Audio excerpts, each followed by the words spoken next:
Olá, eu sou o Eduardo Moreira, eu tenho um canal do YouTube, é muito fácil, é Eduardo Moreira. Mas eu queria convidar você para assistir esse vídeo aqui no 247. E é claro, se inscreva lá no meu canal e aqui também no 247. Olá, meus queridos amigos, minhas queridas amigas, bem-vindo a mais uma live aqui do nosso canal. Eu tenho tentado aproveitar os breves períodos que eu tenho estado aqui em São Paulo, né? Os breves períodos que eu tenho visitado a minha casa e o meu escritório, porque agora é assim, né? Eu visito a minha casa e o meu escritório para a gente ter esse contato aí um pouco maior, dado que o momento exige, né? Esse contato maior, essa discussão mais intensa, mais frequente, até mais profunda, né? Todos vocês que estão chegando, já, nossa, caramba, já temos várias pessoas aqui online com a gente. A todos vocês que forem chegando, bem-vindos. Se vocês puderem dar um like aqui no vídeo, isso é sempre bem-vindo também, porque isso ajuda outras pessoas a saberem que o vídeo está acontecendo. Isso chama a atenção da plataforma, né, do YouTube, e faz com que outras pessoas saibam que está acontecendo essa live. E aí o vídeo vai sendo compartilhado por outros. Tem sempre também aquele botãozinho de compartilhar que vocês podem clicar aqui e sugerir para outras pessoas. As pessoas que estão entrando dando boa noite aí, o chat vai estar aberto durante toda essa nossa conversa, né? Todos vocês, é claro que eu sempre peço para todo mundo que puder levar numa boa essa conversa, fazer comentários aí respeitosos e etc. A gente sempre pede isso, sabendo que sempre tem pessoas que, enfim, entram com outras intenções, mas na vida a gente tem que saber lidar com tudo, né? Então, às vezes o que eu fico pensando assim, que essas que entram com outras intenções, pelo menos são pessoas que estão dando aquilo que ela tem de mais valioso delas, que é o tempo delas, para assistir as coisas que eu falo. Então, lá dentro da cabeça dela tem alguma coisa que diz que ela tem um interesse em ouvir esse lado da história. Porque, na verdade, o que existem são lados da história, né? Cada um tem a sua visão de mundo, cada um acredita em caminhos, em soluções, tem leituras diferentes, e é isso que é muito importante, a gente abrir para essa discussão e mostrar aquilo que a gente tem como visão. Eu não consigo, eu gostaria de ler o nome de cada um que está escrevendo aqui, dar uma boa noite para cada um de vocês, mas eu, nessa distância aí do celular, realmente, e sem óculos, fica quase impossível de fazer isso, né? Então, hoje a gente vai bater um papo que é um papo meio que macroeconômico, né? Eu achei, boa noite da Califórnia, esse eu consegui ler, porque apareceu Califórnia, né? Vem com ponto de exclamação e etc. Morei já na Califórnia 3 vezes, né? Eu vou quase todo ano para a Califórnia para visitar o Monty Roberts, aquele encantador de cavalos, né? Que me ensinou a história lá da doma de cavalos, então gosto muito. Morei 3 vezes, morei uma vez em Oakland, que fica ali, na verdade, do lado de Oakland, chama Alameda, né, o nome do lugar. É uma cidadezinha onde tem uma base naval perto de São Francisco. Fiz o high school lá, né, o freshman year. Aí depois voltei para morar, trabalhei no Exploratorium, Museum of Fine Arts, o Museu de Belas Artes lá, que é um museu onde as pessoas podem mexer nas coisas, tipo ciência e tecnologia.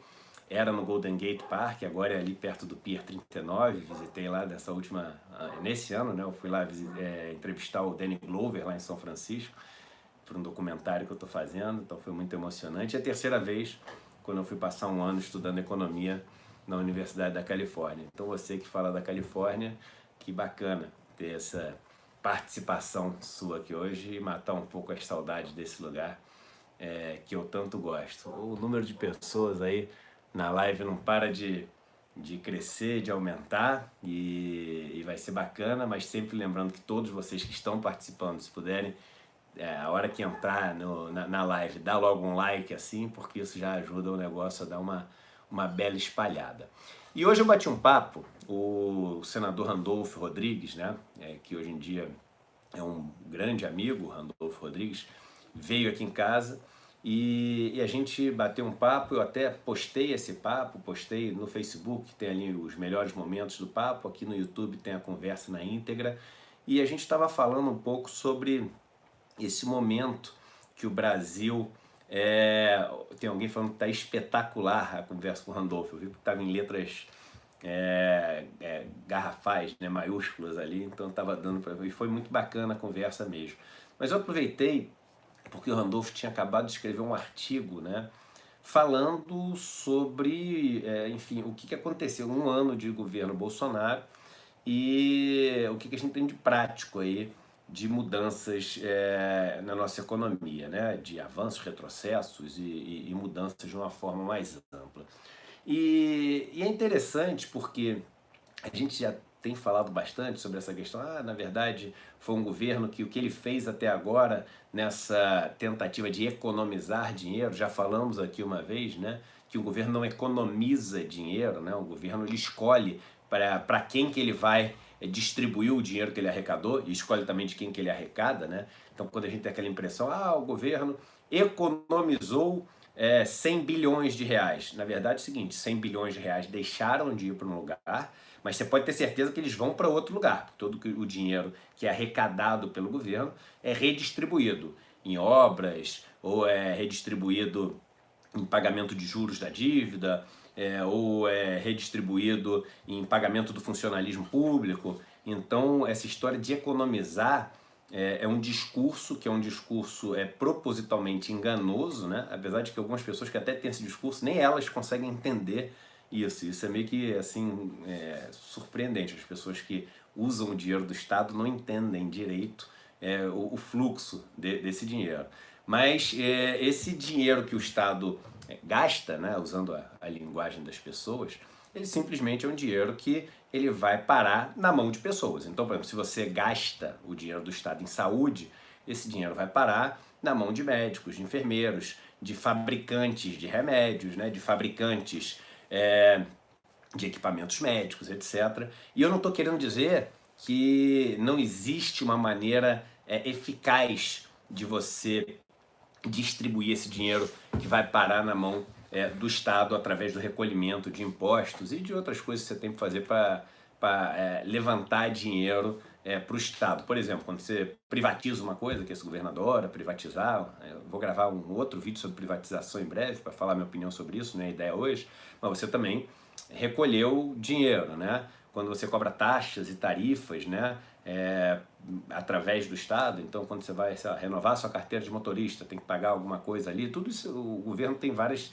arrecadações, né, não só através de impostos e contribuições, mas através de outras taxas, e tem as estatais que têm lucro, isso é um dinheiro que acaba indo para o Estado. Você tem toda a arrecadação, a receita do Estado, e essa receita acaba sendo redistribuída. Por isso que um dado interessante, já de vocês terem na cabeça, macroeconomicamente falando, para vocês entenderem assim de uma forma muito tangível, muito palpável o que o Estado faz. No Brasil, você tem que a carga tributária é em torno de 1/3 do PIB, tá? 32% do PIB, quase 1/3, certinho. O que isso quer dizer? Quer dizer o seguinte, de tudo que a gente gera de riqueza no Brasil, 1/3 o governo pega e redistribui, né? Então, o que quer dizer? Todo mundo gerou um monte de riqueza no país. 1/3 dessa riqueza não na média, e a gente sempre fala sobre o perigo de usar média, mas na média, não é diretamente de quem gerou. O Estado pega 1/3 de tudo que foi gerado e fala assim, esse 1/3 eu vou redistribuir para todo mundo de uma outra maneira, né? E isso é bom ou é ruim? Depende. Se ele tirar das pessoas certas e distribuir para as pessoas certas, é maravilhoso. Se ele tirar das pessoas erradas e distribuir para as pessoas erradas, é um desastre, né? Então, isso é um primeiro ponto importante para vocês terem na cabeça, que carga tributária por carga tributária não quer dizer muita coisa. Existem países que têm uma carga tributária altíssima e são países que têm uma qualidade de vida maravilhosa. Vou dar um exemplo, a Dinamarca. A Dinamarca é o país com maior mobilidade social do mundo. No ranking de mobilidade social é o único país que em média demora 2 gerações só, para se você nasce entre os 10% mais pobres, para você chegar a algum descendente seu chegar até a renda média do país. Para vocês terem ideia, no Brasil são 9 gerações, ou seja, quase 250 anos para algum descendente seu chegar na renda média do país. E na Dinamarca é o país que você tem a maior carga tributária de todos os estudados do mundo, né? E no caso específico da tributação sobre renda, que é aquela que pega os mais ricos, aí é quase o dobro do segundo colocado. Então você tem uma carga tributária enorme, né? Mas esse dinheiro ele é rearrumado, essa geração de riqueza ela é rearrumada de uma forma eficiente e deixando um legado eficiente, ou seja, a produtividade desse processo redistributivo de renda é uma produtividade muito eficaz, assim, muito alta. Do outro lado, você tem países africanos, por exemplo, que vivem numa miséria total e que tem uma carga tributária baixíssima, né? Então, pô, o que quer dizer? Quer dizer o seguinte, que a riqueza que é gerada no país já é gerada de uma forma absolutamente desigual nesses países africanos, e a parte que o governo pega, né, o Estado pega para redistribuir, é muito pequenininha, ou seja, fica na mão de quem meteu a mão na riqueza primeiro mesmo. Então isso é uma perpetuação desses modelos extremamente desiguais. Então esse é o primeiro ponto que eu queria deixar muito claro aqui no momento onde a gente começa a conversar sobre reforma tributária, sobre carga tributária, e a gente ouve as pessoas caindo naquela vala comum de repetir frases do tipo: ah, a carga tributária no Brasil é muito alta, ah, os impostos aqui são muito altos, etc. E a gente tem que qualificar um pouco mais esse discurso, né? Porque um pedaço desse dinheiro que o Estado pega e tira de várias pessoas volta para essas pessoas, né? Então eu sempre digo o seguinte: o problema do Brasil é que boa parte do dinheiro que é tirado das pessoas mais pobres ou da classe média, né? Então, se você pega as pessoas no Brasil que ganham ali, sei lá, até 10 salários mínimos, essas pessoas proporcionalmente pagam uma carga tributária altíssima, altíssima mesmo, né? O pobre muito em cima do consumo e a classe média em cima do consumo e da renda também, e as pessoas que são os ultramilionários do Brasil pagam tem uma carga tributária em cima deles muito baixa, muito leve, uma das mais leves do mundo. Aliás, quando você olha no ranking do próprio Ministério da Economia lá, você vai ver que o Brasil é o que tem a menor carga tributária sobre renda, lucro, ganho de capital de todos os países estudados. E com um problema maior, né? Que essas pessoas mais ricas, o pouquinho de impostos que eles pagam, né? Eles recebem de volta. Por quê? Se lembra que eu falei que tudo que o Estado ele recolhe de dinheiro, que ele arrecada de dinheiro, ele acaba distribuindo de volta, porque o gasto do governo, na verdade, é só o Estado redistribuindo de volta esse dinheiro para as pessoas. Todo o dinheiro que o Estado gasta vai cair na mão de uma pessoa, porque as empresas são de propriedade de pessoas também. Mas uma boa parte do gasto, né, gasto do Estado é pagando os juros da dívida. E os juros da dívida é para quem tem essa dívida. Quem tem essa dívida, na sua maior parte, são as pessoas mais ricas do país. Então, o que acontece? Acontece que essas pessoas mais ricas pagam poucos impostos e os impostos que elas pagam voltam, né, para ela através desses juros que elas recebem em cima dessa dívida, que é uma dívida que o Estado contrai com elas, né? Já fazendo uma pausa, já temos aí quase 500 pessoas na live, que bacana, né? Então vocês que entraram agora, sempre pedindo todo mundo que puder dar um like, né? Até quando eu peço isso tem uma pausazinha no assunto do vídeo, então não custa nada vocês chegarem, dar um like ali no vídeo, porque isso faz com que mais pessoas sejam avisadas aí que o vídeo está acontecendo. Isso é ótimo pra gente. Hoje vai ser um vídeo super didático, um vídeo que é super legal. Essas lives não têm a mesma quantidade de visualizações de um vídeo gravado que eu coloco, mas às vezes elas são muito mais importantes pela forma didática e pelo tempo que a gente tem para explicar as coisas. Então é muito bacana se vocês nessas lives puderem compartilhar depois, pegar esse link, mandar nos grupos de WhatsApp, etc. E eu não posso nem fazer isso por vocês, nem obrigar vocês a fazer isso. Então isso é mais um pedido, se vocês acham que o conteúdo aqui é didático e pode ajudar outras pessoas a ter uma visão mais clara do que acontece, eu acho que isso seria muito bacana. Então eu sempre peço para vocês para fazerem isso, se vocês puderem, dar o like aqui e compartilhar esse vídeo. Mas aí, voltando para o nosso assunto, né, que a gente estava falando aqui, a gente está num momento de país onde a gente está com um desemprego enorme, a nossa economia está muito fragilizada, né? e entra um governo novo, e esse governo novo que entra, ao longo desse 1 ano que a gente passou aqui, né, a gente viu o governo fazendo essa economia, que a gente já viu que não é economia, é só uma mudança, né, de onde ele vai alocar esse dinheiro, e todo o dinheiro que ele deixa de alocar está sendo deixado de alocar até agora para as pessoas mais pobres, né?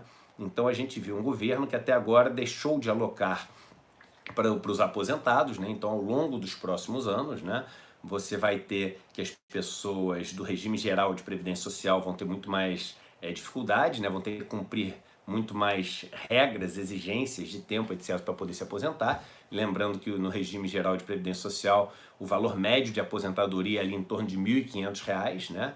Então, você tem o seguinte, que boa parte dessa economia, o tal do R$ 1 trilhão nos próximos 10 anos, é dinheiro que está deixando de ir para essas pessoas que são mais pobres. Além disso, você tem várias outras medidas que também estão tirando essas pessoas mais pobres, né? Então você tem, por exemplo, recentemente, vocês viram a questão do seguro do DPVAT, né?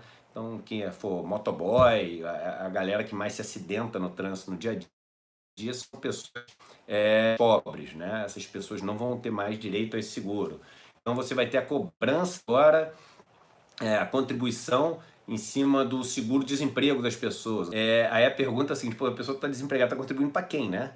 Não pode ser para ela de novo, né? Senão não faz sentido. Está contribuindo para ela de novo, então só vai fazer o dinheiro ir para o Estado, para passar na máquina do Estado todo, que tem um custo, né? A máquina do Estado são pessoas que estão ali trabalhando, recebendo, então não deixa direto com ela. É porque não é para ela que está indo esse dinheiro. Se você fez essa pergunta, é uma boa pergunta, está indo para o Estado, e boa parte disso está indo, por exemplo, para o pagamento de juros, né? Ou seja, para essas pessoas mais ricas que a gente sempre tem falado aqui, que levam um bom pedaço do orçamento público através da amortização e dos juros da dívida. E tudo que está sendo deixado de gastar ou economizado no governo ao longo desse ano são das pessoas mais pobres. E do outro lado, você tem, né, que as pessoas mais ricas do país não estão contribuindo com absolutamente nada. Então os bancos acabaram de reportar os seus resultados e foram resultados recordes, né? Para variar, né? Mas mostra o seguinte, que esse governo, ao longo desses 11 meses que a gente está aqui, completos agora, é um governo que apresentou sim um resultado relevante para essas pessoas mais ricas, para esses bancos, né, para os empresários.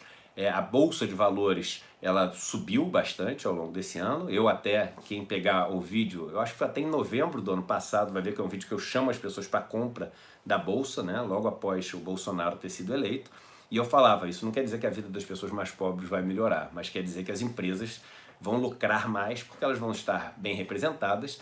E no final das contas, a Bolsa nada mais é do que o valor das empresas, que nada mais é do que o quanto essas empresas vão ter de resultado para frente, trazido a valor presente. Então, quando você tem esse resultado das empresas sendo maior, ou seja, dos acionistas, dos donos das empresas sendo maior, as ações estão mais valorizadas e isso faz com que a Bolsa suba. Então, a Bolsa subiu ao longo desse ano, mostrando que realmente essas pessoas mais ricas estão se tornando cada vez mais ricas com esse governo.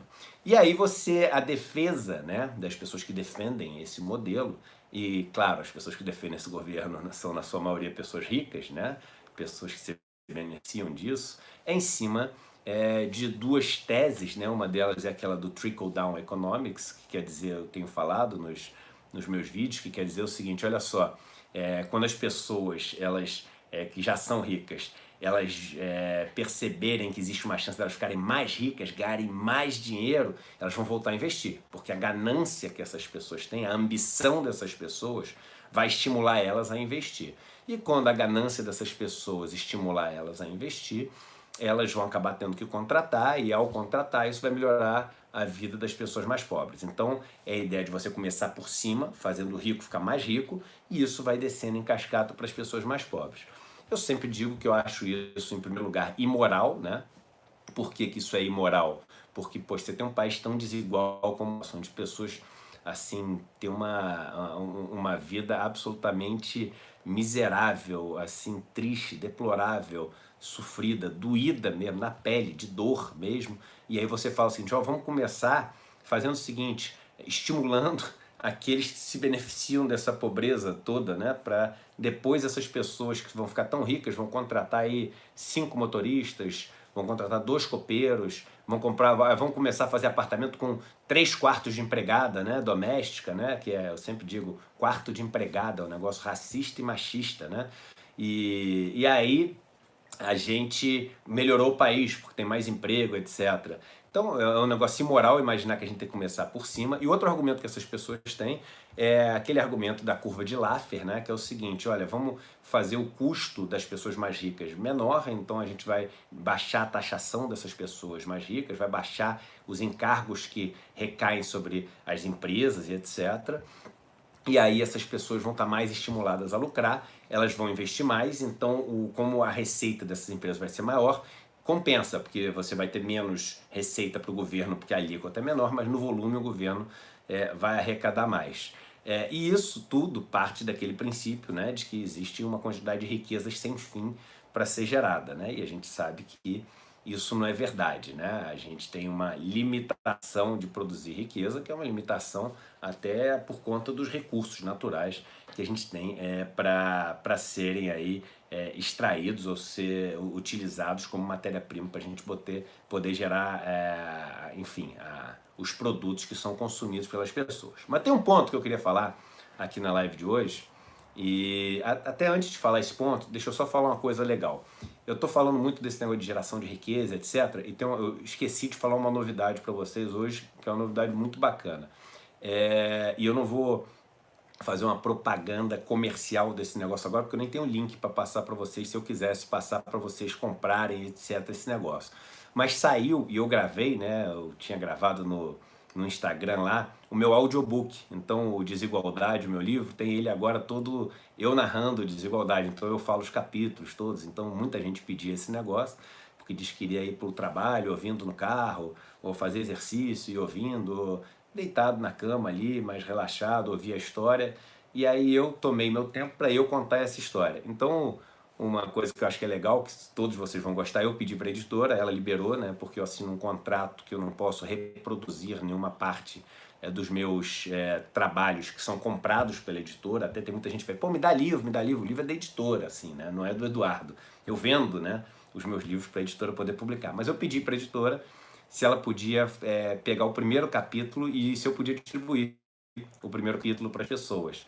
Então, o primeiro capítulo, que é o capítulo que eu explico a parte daqueles montinhos de areia, do parquinho de areia, etc., eu vou disponibilizar para vocês de presente hoje. Então, é o presente da live de hoje. Todo mundo que quiser receber, eu vou pedir para o Rafael, que é o meu sócio, que toca toda essa estrutura que eu tenho de lives, de redes sociais, etc., que está vendo aqui, para ele colocar para vocês o link. Então, se vocês entrarem nesse link, vocês vão receber o áudiozinho. Olha lá, ele já está postando aí. Então, o primeiro capítulo do Desigualdade de presente para vocês. E se vocês quiserem, depois... E aí ele não tem link para comprar o áudio o audiobook, não sei o quê, porque eu não tenho esse negócio ainda. É só para vocês terem de presente mesmo. Esse primeiro capítulo, que é o capítulo que as pessoas mais gostam, desse negócio de montinho de areia, etc. Então isso é para vocês se quiserem receber. E aí quando vocês receberem esse áudio, vocês fiquem à vontade para mandar nas suas listas de WhatsApp e para mandar para as listas de família e etc. No final do áudio não tem, então agora compre, não tem isso no final do áudio, é só o capítulo mesmo, né? Começo e o final do capítulo, limpinho aí, é o presente sem no final as letras pequenas, nada disso. E vocês podem compartilhar o quanto vocês quiserem, que é a informação que vocês têm aí para compartilhar, tá bom? Então o Rafa vai colocar aí esse link para vocês receberem de presente aí o primeiro capítulo do audiobook, que eu falo várias coisas que são coisas que têm a ver com essa nossa conversa de hoje. Algumas pessoas falam, essa aula de hoje não é aula, é um bate-papo que a gente está tendo com essa minha visão aí macroeconômica. Agora, um ponto que a gente tem que ter na cabeça é o seguinte, as pessoas têm avaliado muito, né, a melhora ou piora da economia brasileira olhando para o resultado final lá do PIB brasileiro, né? Então, a gente tem alguns agregados econômicos. O que quer dizer agregado econômico? Agregado econômico é aquilo que você agrega várias informações, é como se fosse uma grande média assim, né? E o PIB é talvez o agregado econômico que as pessoas olham com mais atenção assim, para ver se o país está crescendo, se o país está patinando, se a economia está indo bem ou mal, etc. E virou meio que uma referência, né? Quando a gente olha assim, como é que foi o ano? O Brasil cresceu tanto. Qual é a expectativa para o ano que vem? A expectativa para o ano que vem é o Brasil crescer tanto. E isso é um perigo enorme, gente. E é essa mensagem que eu queria passar para vocês hoje, né? O quanto pode ser enganosa essa visão de olhar só para quanto um PIB está crescendo ou está deixando de crescer, né? O que é o PIB, primeiro? Vamos começar dando 2 passos atrás para a gente poder entender isso. O PIB, ele é o quanto uma economia gera de riqueza ao longo do ano, né? E por que uma economia tem que gerar riqueza ao longo do ano? Ela tem que gerar riqueza porque a gente consome riqueza, né? Então, por exemplo, tem aqui do lado uma garrafa d'água para eu tomar quando eu terminar aqui, eu fico com a garganta seca, eu vou tomar um pouco de água aqui, essa água que eu tomei foi embora, deixou de existir. E alguém tem que, em algum lugar, colher, catar, pegar um pouquinho de água lá e embalar essa água. Alguém vai ter que fazer a embalagem dessa água e tem o processo todo de trazer essa água até aqui. E depois que eu peguei e consumi essa água, toda essa riqueza que foi gerada, né? Essa riqueza não tem mais. Deixa eu só fazer uma provocação para vocês aqui. E eu faço essa provocação com todo carinho, todo acolhimento. Eu percebo, às vezes, nas minhas lives, que começa a entrar a turma, e é inevitável, né? Porque hoje em dia o discurso que eu tenho é um discurso inevitavelmente político, né? Um discurso que assume uma posição política, e começa a entrar a turma que começa a falar fulaninho, e Ciro, e Lula, e fulaninho, aí daqui a pouco um fica bravo com o outro e fala assim, porque não sei o que é ladrão, não sei o que é bandido, não sei o que não vale nada. E assim, eu sinceramente, de coração, eu sei que tem que respirar para fazer isso, mas eu acho isso uma bobeira tão grande. Primeiro que a gente não vai ter eleição nenhuma esse ano, né? Segundo que esse tempo que eu tirei e vocês tiraram também para estar aqui conversando, um tempo que a gente poderia estar falando sobre assuntos que todos nós, né, poderíamos estar aprofundando em termos de conhecimento, etc., né, de dados econômicos, que é o tempo que eu tiro para a gente debater sobre isso, é um tempo que se perde, né? Então a gente vai terminar assim o papo, daqui a, sei lá, 20 minutos, daqui a 30 minutos, 15 minutos, não sei quanto tempo ainda vai demorar. Aí chegou no final do papo, aí um vai chegar, e aí, o que você tirou da conversa? Nem lembro o que foi falado. Fiquei lá colocando só durante a conversa inteira o Ciro, Lula, ou seu bandido, seu corrupto, seu safado, não sei o quê. Então gastou o tempo não serviu para nada. Então isso é só uma provocação aí que, se vocês quiserem, que nem eu falei, eu não vou controlar o que cada um fala ou não fala aqui, mas é uma bobeira enorme perder um tempo que pode ser útil para vocês para refletir sobre alguns assuntos que eu trago aqui, e não é para acreditar no que eu estou falando não, mas para refletir. Vocês gastam, enfim, às vezes com uma obsessão, né, que hoje é um mundo, né, maníaco, depressivo, compulsivo, obsessivo, né, é um mundo cheio de patologias que todos nós temos, eu inclusive, né, por causa desse ritmo maluco, dessa guerra maluca, dessa confusão maluca que a gente vive, e aí perde esse tempo que a gente tem aqui para estar aprendendo coisas que são interessantes. Mas voltando para o nosso PIB, né? E aí, até voltando para o nosso PIB, já vou fazer um gancho para vocês que é interessante. É o seguinte, esse processo que eu falei da gente ter que gerar riqueza, o PIB no final é quanto que a gente gera de riqueza, né, no país, esse agregado econômico de tudo que se gerou de riqueza no país, ele acontece porque em algum momento teve um investimento. Não existe geração de riqueza, não existe, sem um investimento anterior. Todo o processo econômico, ele pode ser resumido em investimento, risco e retorno. Investimento significando abrir mão de um pedaço da riqueza que você tem, risco, esse processo, ou seja, ele não gerar mais riqueza no final, e retorno, a riqueza que é gerada no final. Está no ar até essa semana termina, né? Nessa sexta, se não me engano, nessa quinta é a última aula. O curso que eu fiz do básico de investimentos, finanças, não sei o que é aquilo que eu falo que foi minha superprodução, e foi mesmo, porque a gente gastou bastante tempo e gastou até um belo dinheiro para fazer. Isso foi gravado no meu sítio, né? Então a gente levou drone, não sei o quê. E eu explico lá esse processo todo de ações, renda fixa, como é que investe, fundo de investimento, tesouro direto, que começou na semana passada. A gente teve 52 mil pessoas que já assistiram até agora as aulas que já tiveram. Teve a primeira aula, a segunda aula e hoje está a terceira aula no ar. Esse curso é gratuito para todo mundo poder assistir. Então quem quiser assistir esse curso e não assistiu ainda, eu vou pedir para o Rafael também colocar aqui o link. É super bacana. E por que eu estou falando isso? Nesse curso lá do meu sítio, eu vou para a horta que eu tenho lá no meu sítio e eu mostro na horta como é que é esse processo que a gente está falando de PIB, de investimento, né?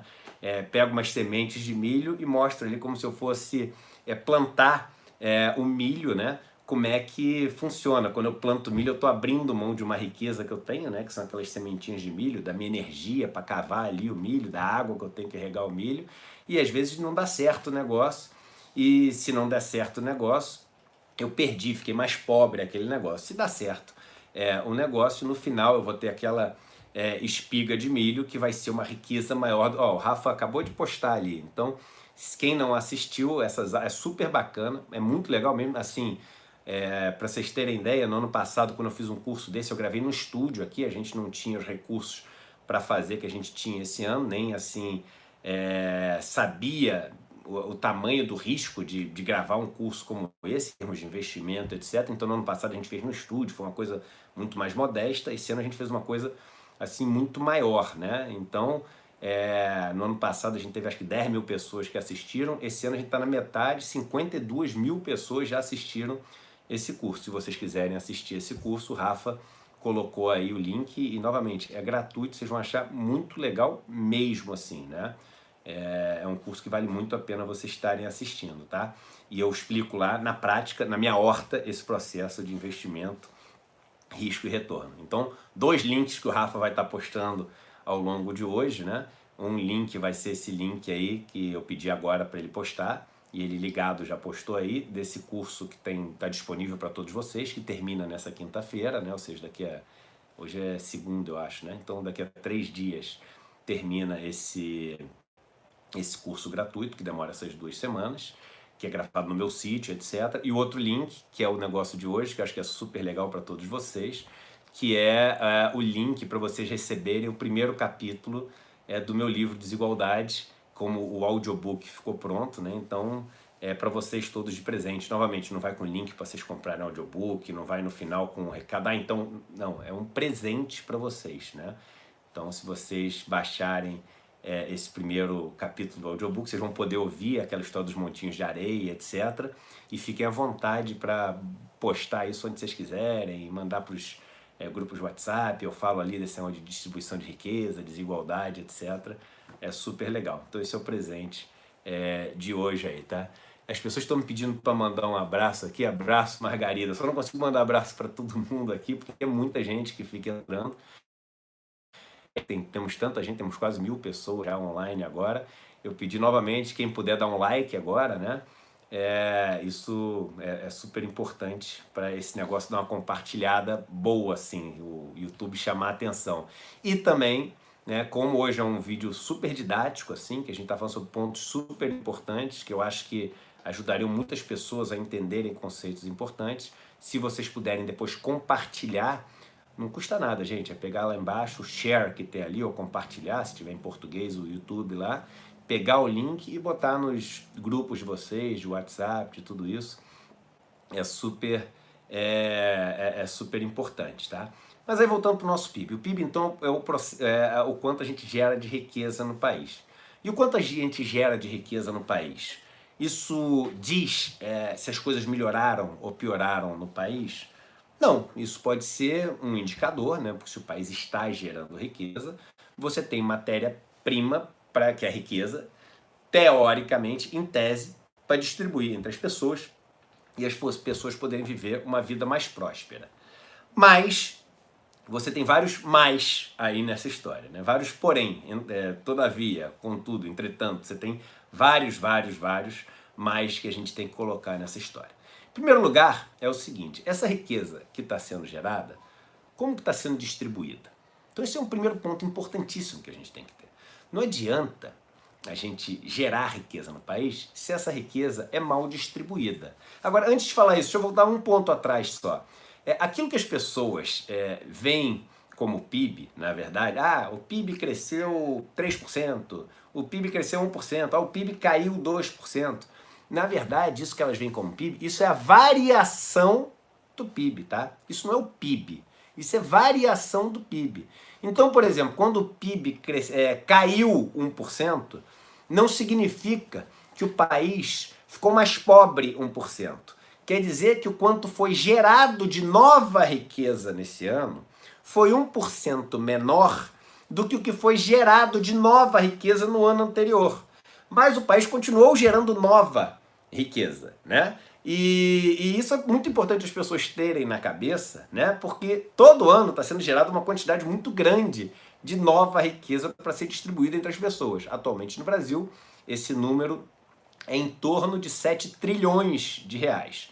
Então o que significa dizer que o PIB cresceu 1%? Quer dizer que nesse ano, né, você tem 70 bilhões, né, a mais de riqueza que foi gerada do que no ano anterior.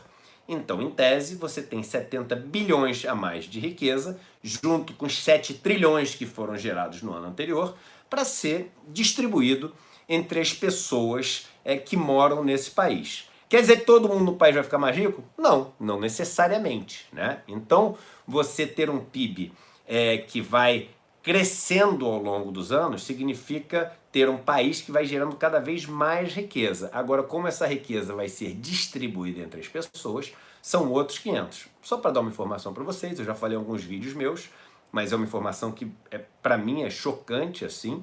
Esse dado é da Oxfam, né? Em 2017, 87%, tá, da riqueza que foi gerada no mundo, né, foi parar na mão de 1% das pessoas. Eu vou repetir. 87% da riqueza que foi gerada foi parar na mão de 1% das pessoas. Enquanto isso, os 50% mais pobres ficaram com zero. Ou seja, não ficaram com nada dessa riqueza que foi gerada. Então, isso mostra como o seguinte, essas 50% mais pobres, essas pessoas, é como se elas estivessem vivendo no outro planeta que não se apropria de nada desse PIB que foi gerado. Então, para essas pessoas, não fez diferença nenhuma o PIB mundial ter um crescimento de 3%, né? Ou o valor que foi gerado de riqueza, né, ter sido maior, né? Porque essas pessoas não conseguiram se beneficiar dessa riqueza maior que foi gerada. Então esse é o primeiro ponto. Como é distribuída essa riqueza a mais que é gerada, né? O segundo ponto que a gente tem que entender é o seguinte, que riqueza é essa que foi gerada, né? Então vamos dar um exemplo aqui, né? Um país ele pode gerar 7 bilhões de reais de riqueza de uma maneira equilibrada, onde nesses 7 bilhões de reais de riqueza que foi gerada, você tem serviço de educação, você tem serviço de saúde, você tem arroz que foi produzido, feijão que foi produzido, você tem ferro que foi extraído e depois ali processado nas siderúrgicas, você pode ter apartamentos, casas, estradas que foram construídas. Então você pode ter um PIB bem distribuído, tá? E esse PIB bem distribuído mostra que a riqueza que foi gerada, né, foi uma riqueza que acabou se revertendo em muita coisa que atendeu a todo mundo. Então isso é uma geração de PIB, que é uma geração de PIB saudável para as pessoas, né, para a comunidade como um todo. Ou você pode ter uma geração de PIB, que é uma geração de PIB num produto só, que por acaso ninguém usa e que é todo exportado para fora, para um outro país, né? E aí, o PIB cresceu do mesmo jeito, mas o quanto sobrou para as pessoas, né? Muito pouco ou nada. E eu vou dar um exemplo para isso, né? Voltando aqui, uma das coisas que eu mais vejo aqui, né, nos comentários dos meus vídeos, são as pessoas falando, porque o fulaninho falou não sei o que de você, o fulaninho falou não sei o que de você, o fulaninho... Aí daqui a pouco um tá discutindo com o outro aqui do fulaninho que falou não sei o que de mim, ou do outro fulaninho que falou não sei o que de mim. Eu realmente, gente, vocês vão ver, eu não respondo ninguém, eu não respondo nenhum fulaninho. Então deixa as pessoas falarem o que elas quiserem de mim, elas são livres para isso. E novamente, eu sempre repito, quem fala muito de mim só está mostrando que assiste a todos os meus vídeos. Então tem que ser grato, né, pela atenção que essas pessoas têm, né, a todo o material que eu produzo e etc. Então deixa essas pessoas continuarem prestando atenção no que eu falo, deixa essas pessoas continuarem a dedicar o que elas têm de mais valioso delas, que é o tempo delas, a assistir as coisas que eu falo, e que legal, a informação está chegando até essas pessoas. Mas eu realmente não respondo ninguém pessoalmente, e digo mais ainda, né? Eu acho que essa questão pessoal, né, que é de fazer com um, com o outro, não sei o quê, acaba tirando, né, as pessoas da discussão que é mais válida, dos argumentos e etc e tal. Então, se as pessoas querem falar de mim, deixa elas falarem de mim aí e seguirem assistindo os nossos vídeos, fazendo parte dessa comunidade. Elas talvez não percebam, mas elas fazem parte da nossa comunidade, né? E digo mais ainda, várias delas são as mais assíduas, né? São aquelas que não perdem nenhum vídeo.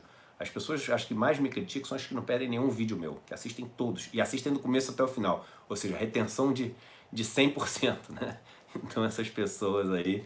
E outro ponto importante também, tem muita gente que fala assim, não, porque o Eduardo falou isso, mas ele não falou aquilo, mas ele não falou aquilo. Gente, não tem gabarito, tá? As questões, não é igual prova da escola, que tem o 10 para você tirar. Não existe 10 para ser tirado. Não tem o fulano, cicrano, não sei o quê, que tem em casa o gabarito. Tem aqui, ó, aqui é o gabarito. Esse aqui é a resposta correta de mundo. Isso aqui é a resposta correta. Não tem gabarito. Entendeu? Então eu sempre digo o seguinte, se as pessoas esperam que um dia eu vá me preocupar ou me direcionar em termos de discurso para atender ao gabarito e tirar 10 na prova de uma delas, elas vão ter que esperar sentada pro resto da vida, porque eu não tenho a menor intenção de tirar 10 na prova de ninguém. Eu vou ter sempre aqui o meu... Tem alguém que tá pedindo um abraço há um tempão, mas eu não consigo, juro por Deus que eu não consigo ler o seu nome aqui. Então eu peço perdão por não estar conseguindo ler, porque os nomes são muito pequenininhos aqui. Então eu peço desculpa por não estar conseguindo mandar um abraço. Mas fica um abraço geral para todos vocês que estão participando aqui. Mas aí vamos pegar um exemplo dessa história do PIB que a gente falou, tá? Vamos supor que a gente resolva fazer o seguinte, olha só, o Brasil vai se dedicar única e exclusivamente agora ao setor do agronegócio, e a gente vai dedicar todos os nossos investimentos para produzir soja, para produzir trigo, para produzir milho e cana-de-açúcar. Pronto, então a gente vai viver só o seguinte, no Brasil é latifúndio no Brasil inteiro, e vai ser isso que vai carregar o nosso PIB, né? Lembrando que é um exemplo meio que assim, teoricamente hipotético, mas a gente até corre um risco de não estar indo exatamente para isso, mas para estar indo para um país mais nessa linha. Por quê? E a gente já volta para o que acontece com o PIB, que é só voltado para isso, né? Vamos supor que a gente tenha uma economia nos próximos anos no que está parecendo que está sendo o nosso caminho atual, que é o seguinte, a gente tem uma economia defasada em termos tecnológicos, né? Então o Brasil está muito defasado em relação ao resto do mundo. Por quê? Porque a gente teve pouquíssimo investimento das empresas ao longo dos últimos 4, 5 anos, né? Então não só investimento em novas plantas, etc., mas envolvimento em pesquisa e desenvolvimento, né? Então o que os americanos chamam de Research, Development, não sei o que, tem R&D, sei lá, tem umas siglas lá que os americanos usam, né? Então, como a gente teve pouquíssimo investimento em pesquisa e desenvolvimento, e a gente teve pouquíssimo desenvolvimento também em criação de novas plantas e intercâmbio com outros países e etc., a nossa tecnologia embarcada aqui no Brasil, tanto no setor industrial como no setor de serviços, lembro que o mundo é um mundo cada vez mais de serviços, e no mundo de serviços, né, no setor de serviços, a gente tem a importância da tecnologia sendo gigante, né? Hoje em dia o setor de serviços é um setor quase que sinônimo de setor de tecnologia. O Brasil ficou muito atrasado, e muito atrasado porque a gente está num momento super exponencial assim, dessa curva de desenvolvimento tecnológico, né? O mundo está dobrando de conhecimento cada vez num prazo mais curto. Então a gente ter ficado 5 anos parados, né? A nossa economia parada, sem estar investindo, sem estar fazendo intercâmbio, sem estar trazendo tecnologia nova para o Brasil, etc., fez a gente ficar uma eternidade longe dos nossos competidores nesse comércio global aí que a gente está tendo. E aí, é exatamente nessa situação que a gente passa a ter um dólar super alto, que nem a gente está tendo agora, né? O dólar aí batendo recordes aí, o câmbio a níveis aí acima de 4,20, então a gente tem o real muito desvalorizado e o dólar muito valorizado, e isso gera um problema muito grande, que é o seguinte: para a gente conseguir resolver essa defasagem, né, que a gente tem tecnológica, a gente tem que comprar tecnologia do resto do mundo, ou desenvolver essa tecnologia no Brasil, mas a gente não consegue desenvolver tecnologia da noite para o dia. E como é que a gente compra essa tecnologia se essa tecnologia é dolarizada? Tecnologia é um produto dolarizado. Tecnologia é uma coisa que o valor dela é dolarizado. Por quê? Porque a tecnologia é uma coisa que é globalizada. As descobertas tecnológicas que são feitas, elas são feitas e imediatamente estão à disposição do mundo inteiro. E como o mundo inteiro está negociando uma mesma coisa, o valor dela é negociado globalmente, por isso que a gente quer dolarizado, ou seja, não adianta a gente querer comprar uma nova tecnologia em real se o cara pode vender esse negócio para um outro país que tem um poder aquisitivo muito maior, porque a moeda está muito mais valorizada, ele vai vender para outro país. Então a gente tem que disputar para comprar essa tecnologia na mesma unidade monetária que os outros países disputam. Então tecnologia é uma coisa dolarizada. Então a gente tem esse país defasado tecnologicamente que tem que comprar essa tecnologia e essa tecnologia está dolarizada. Ou seja, com dólar muito alto a gente não consegue comprar essa tecnologia. Então a gente vai ficando cada vez mais atrasado e a única coisa que a gente consegue fazer de uma forma competitiva e mesmo assim colocada em xeque também é o setor primário, né, da economia. O que é o setor primário? O setor primário é o setor que você tem de extração, né, e o setor que você tem de produção agrícola ali, né, agricultura. Então você tem ali, que nem a gente falou, trigo, soja, cana-de-açúcar, e você tem a extração também de minérios, etc., e que você consegue fazer, porque o preço dessas coisas é dolarizado também, são as commodities. Commodities é uma coisa que é igual no mundo inteiro, então milho é milho, em qualquer lugar do mundo. Então, como milho é milho em qualquer lugar do mundo, o valor do milho é negociado em dólares, né? Então, quando o dólar começa a valorizar muito, em tese, isso é bom para as pessoas que são os produtores de commodities aqui no Brasil. Lembrando também que esses produtores de commodities, eles cada vez mais dependem de tecnologia também para a sua produção, então essa tecnologia ela vai ficando mais cara porque ela é dolarizada. Mas vamos supor que a gente vá migrando cada vez mais a nossa economia para esse setor primário, né? E vamos falar principalmente agora do agronegócio. O que acontece? Quando você tem, vamos supor, o país inteiro, e a gente está falando de um exemplo hipotético que a gente está dando agora, se dedicando só a essas monoculturas, né, que a gente deu exemplo aqui. Então, um latifúndio enorme, só cana, um latifúndio enorme, só soja, um latifúndio enorme, só trigo. Você vai acabar gerando PIB, porque você está gerando riqueza. Então você vai ver um PIB que eventualmente pode estar crescendo. E aí vai ter um monte de gente comemorando. Que legal, o PIB, o PIB, o PIB, o PIB, PIB, PIB do Brasil. Só que qual o problema desse PIB que está todo mundo comemorando? Essa riqueza que está sendo gerada no Brasil. Em primeiro lugar, é o seguinte, ela está em toda para fora, né? Então, a gente está produzindo coisas aqui para alimentar os porcos que moram na China, fazer ração para os porcos que estão lá na China. A gente está produzindo coisa para fazer o óleo que vai ser utilizado lá na Europa. Esse negócio que está sendo produzido não está matando a fome de ninguém aqui no Brasil, né? Aquilo que poderia estar matando a fome no Brasil, por exemplo, a carne que a gente produz aqui no Brasil, mesmo isso começa a ir para fora.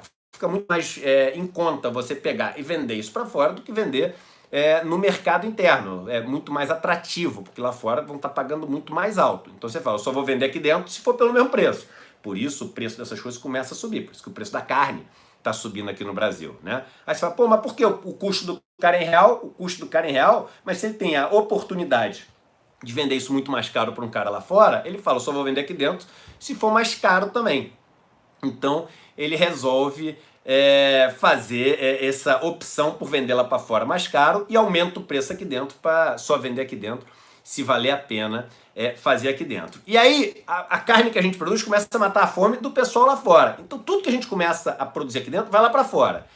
Outro detalhe, você começa a valorizar um setor da economia que emprega muito pouca gente, porque esses grandes latifúndios são cada vez mais automatizados, esses grandes latifúndios são cada vez menos dependentes, né, de muita mão de obra. Então você começa a ter um PIB muito grande que é gerado com poucas pessoas, né? Então, ou seja, é um PIB que emprega pouca gente. Então, quando você olha, por exemplo, aqui no Brasil, as terras no Brasil, você tem um efeito muito curioso, que é o seguinte: 20% das terras no Brasil pegam 80% das pessoas. Basicamente são as terras que têm agricultura familiar, são as pequenas propriedades rurais, algumas médias propriedades rurais, mas principalmente as pequenas propriedades rurais. E essas sim, essas são aquelas que produzem o que está na nossa mesa. Então mais de 70% do que a gente come ali de hortifruti, né, ao longo do nosso dia, vem dessas pequenas propriedades da agricultura familiar. E você, quando tem esse movimento de cada vez mais estimular o agronegócio, você vai perdendo cada vez mais esse tipo de agricultura familiar, que é aquilo que emprega muita gente e que alimenta de verdade a população, e vai fazendo isso cada vez e mais para fora. Isso faz cada vez isso ser só um elemento de exportação e que gera o PIB lá, o agregado econômico, aquela média que você está vendo e comemorando sem nem saber direito o que você está comemorando. Aí vamos continuar o fluxo do dinheiro. Aí o cara vende lá para fora e esse dinheiro, esses dólares todos entram no Brasil e caem na mão de uma família, porque um latifúndio enorme é de uma família só. Então, em vez de ser várias famílias que são beneficiadas com essa riqueza que foi gerada, mesmo quando ela é vendida para fora, na verdade, uma família só é beneficiada com isso. O que essa família faz com esse dinheiro? Ela não gasta todo esse dinheiro, porque ela não tem nem como gastar esse dinheiro todo. Então, o que ela faz? Ela pega esse dinheiro, vai e investe no banco. Quando ela investe no banco, o banco vai pegar para remunerar o dinheiro dela e vai comprar títulos públicos, vai fazer as operações compromissadas, vai fazer alguma coisa que vai acabar caindo, né, numa dívida do Estado. E aí vai pagar os juros, e esses juros que o Estado paga é um juros que a gente já falou aqui, é bancado com os impostos que no Brasil vem na sua maior parte das pessoas mais pobres e da classe média através dos impostos sobre consumo, né? Então o que acontece? Você gerou um PIB enorme, não matou a fome de ninguém, enriqueceu poucas famílias, e essas famílias que ficaram mais ricas só usaram seu dinheiro para investir na dívida pública, que vai pegar os juros das pessoas mais pobres do país através daquilo que ela recolhe através de impostos sobre consumo e pagar os juros para elas e fazer elas ficarem cada vez mais ricas. Ou seja, você gerou PIB, mas não gerou emprego, não matou a fome das pessoas, não criou um mercado de consumo e manteve a sua economia cada vez mais atrasada em relação às outras. A ideia aqui é demonizar o agronegócio? Não, é ser assim prático em relação ao que acontece. Ah, mas para exportar vai ter que ter o frete ali, então tem o caminhão, então vai ter mais produção de caminhão, vai ter mais motoristas de caminhão dirigindo e levando o material. Claro, isso é um exemplo simplificado do negócio, mas de qualquer forma, quando você tem esse tipo de atividade, você tem assim um resultado muito menos saudável para a economia. Eu vou dar um exemplo para vocês sabem que eu já visitei vários acampamentos e assentamentos do MST, né, do Movimento dos Trabalhadores Sem Terra, e em alguns desses lugares, eu gravei isso, né, eu estou fazendo um documentário sobre isso, eu fui conversar com os prefeitos das cidades. E prefeitos que são prefeitos dos partidos que compõem a base do governo. Então, prefeitos que apoiaram este governo, o governo de Jair Bolsonaro, tá? E aí, esses prefeitos, eles me falaram, tem tudo isso gravado, tudo isso vai estar no comentário, eles falaram o seguinte: olha só, quando tinha uma propriedade enorme aqui, que tinha uma monocultura, que eles até esqueciam o negócio aqui, o negócio já estava aqui abandonado e etc., a cidade era uma cidade fantasma. E quando tinha alguma produção aqui, o que acontece? O cara pegava o dinheiro todo, a cidade, nada disso revertia para a cidade, a arrecadação da cidade era super pequena e era um caos conseguir gerir a cidade daquele jeito. Ele falou, de repente, chegam aqui 1000 famílias que passaram a ocupar e produzir essas terras, que eram terras muito pouco produtivas. Essas 1000 famílias começaram a tirar uma riqueza da terra muito mais bem distribuída, então passaram a plantar mandioca, feijão, milho, arroz, um monte de coisa. essa riqueza passou a fazer com que essas famílias conseguissem se estabelecer ali, porque elas conseguiam sobreviver com aquilo que elas estavam produzindo ali, conseguiam vender o excedente daquilo, e essas pessoas começaram a ter que consumir vários serviços e produtos que a gente passou a ter que ter na cidade. Então a cidade passou a ter que ter salão de cabeleireiro, passou a ter que ter loja de materiais de construção, passou a ter que ter uma revenda de automóvel, passou a ter que ter mecânico para cuidar do carro das pessoas. E quando eles começaram a fazer isso tudo na cidade, a cidade passou a ter uma arrecadação muito maior do que tinha antes. Resultado, você chega nessas cidades hoje, as cidades têm praças super limpas, novas, bem tratadas, tem um comércio super saudável, tem uma arrecadação enorme, e as famílias que vivem nesses, que foram acampamentos no passado, vivem numa condição muito melhor do que viveriam se estivessem aqui largadas na cidade, em algum lugar na periferia, sem ter onde trabalhar, vivendo esse mundo do desemprego no Brasil, né? Porque vão lembrar que o desemprego na cidade, você não tem nem o que plantar para comer. O desemprego no campo, você planta aquilo que você come. Você pode ficar desempregado a vida inteira consumindo aquilo que você produz ali, no limite, né? Claro. Então esses prefeitos me falavam o seguinte: olha, eu tenho gravado esse negócio. Eles falavam assim: se essas pessoas que vieram para cá, desses acampamentos, assentamentos, se elas saírem todas hoje, a economia da cidade quebra. Então é muito importante a gente saber qualificar, né, esses agregados econômicos, porque essa qualificação dos agregados econômicos faz a gente fugir daquela armadilha de tipo assim: cresceu o PIB, é bom, caiu o PIB, ferrou. É claro que a gente quer que o PIB ele seja um PIB saudável, que cresça, mas que cresça de uma forma que todos se beneficiem disso, né? Lembrando que a gente distribuindo melhor o PIB que a gente tem, só isso já seria necessário para a gente viver numa sociedade muito mais justa e menos sofrida, né? Quando eu visitei na semana anterior essa comunidade que vive literalmente no extremo da miséria que qualquer ser humano pode viver, eu fiquei impressionado, porque assim, eu fui agora para escolher uma blusa para colocar depois do banho e gravar essa live. Eu tive que escolher uma blusa. Essas pessoas não têm o que escolher. Eles têm uma blusa, tem ali uma calça jeans que ganharam de presente, uma bermuda, um tênis que eles usam, e é isso que eles têm, né? Então, de certa forma, você vê que é o seguinte: todo o resto que você tem é supérfluo, né? E é esse supérfluo que a gente vai acumulando que faz com que a gente queira ter mais PIB, mais PIB, mais PIB, mais PIB. E às vezes você pensa o seguinte: caramba, em qual mundo que eu quero viver? No mundo de acumulação do supérfluo, do supérfluo, do supérfluo, ou no mundo mais solidário, onde as pessoas tenham garantidas todas o mínimo para ter uma vida super digna, né? E aí algumas que realmente vão querer transformar a vida delas nessa coisa super material, vão acabar tendo um pouco mais do que as outras, etc. Mas elas não vão ter em detrimento das outras, ou fazendo com que as outras tenham que viver uma vida miserável para sustentar essa vida que não é miserável delas. Lembrando que sim, apesar de muitas pessoas falarem: desigualdade não é problema, o problema é pobreza, é só levantar a maré para todo mundo, é só crescer o bolo. Isso é matematicamente impossível, isso é um erro matemático que as pessoas falam, né? E lembrando que hoje, quem quiser até ouvir aquela história, eu estou disponibilizando para todos vocês que estão participando o linkzinho do primeiro capítulo do meu livro Desigualdade, do audiobook. Então, de graça para vocês, todos vocês que clicarem lá no link que o Rafa tá disponibilizando aqui, ó lá, tá botando ali, vocês vão receber o arquivo do primeiro capítulo do meu audiobook. E aí podem mandar para quem vocês quiserem, enfim, é uma historinha, tá escrito assim: a primeira aula de economia que todos deveriam ter. E aí eu falo o primeiro capítulo ali do meu audiobook, tá?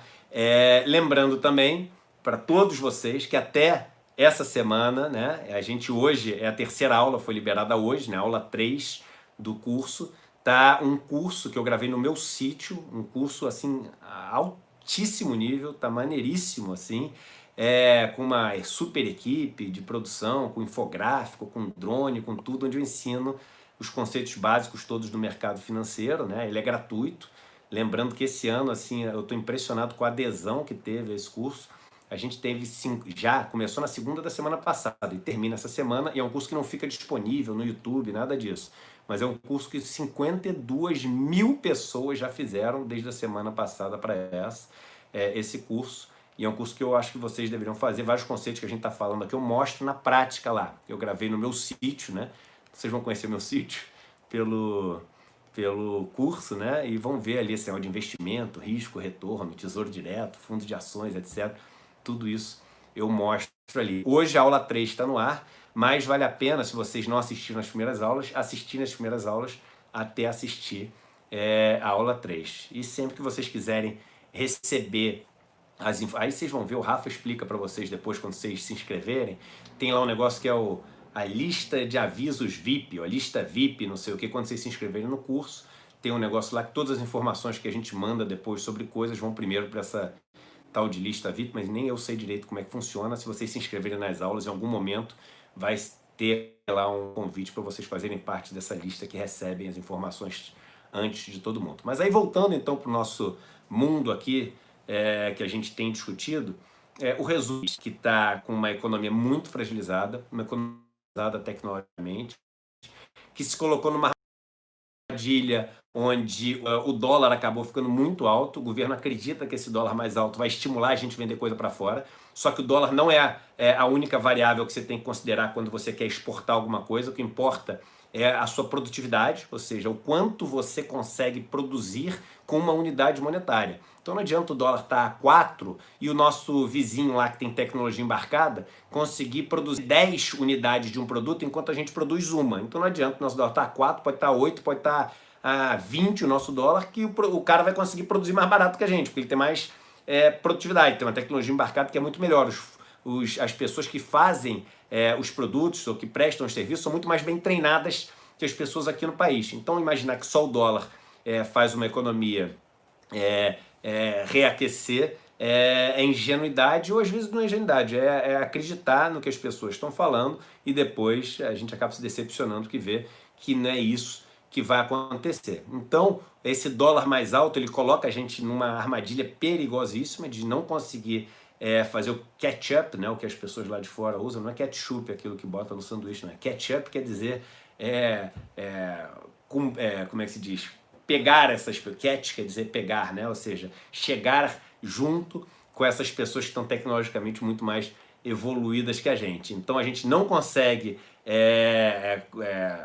atravessar essa ponte de defasagem tecnológica que a gente precisa, e vai transformar a nossa economia numa economia cada vez mais, uma economia focada no setor primário, que é um setor que emprega cada vez menos pessoas e que, além de empregar cada vez menos pessoas, não está produzindo para o mercado interno, não mata a fome dos brasileiros, não faz com que os brasileiros tenham acesso a mais produtos e concentra mais ainda a riqueza, né, na mão dessas poucas famílias que são donos desses grandes latifúndios. E você sabe o que eles vão fazer com essa riqueza que eles vão ganhar? Eles vão comprar mais terras dos pequenos agricultores, que vão estar cada vez mais quebrados, sem poder competir com um grande agricultor, taca agrotóxico pra caramba, tem uma produtividade muito maior, consegue automatizar sua propriedade toda. Então isso vai matando os pequenos agricultores, e o cara, com esse dinheiro que ganha, ele vai aumentando cada vez mais a desigualdade no campo. Então essa escolha de modelo econômico que a gente está fazendo é uma escolha que vai aumentar demais a desigualdade no agronegócio, no campo brasileiro,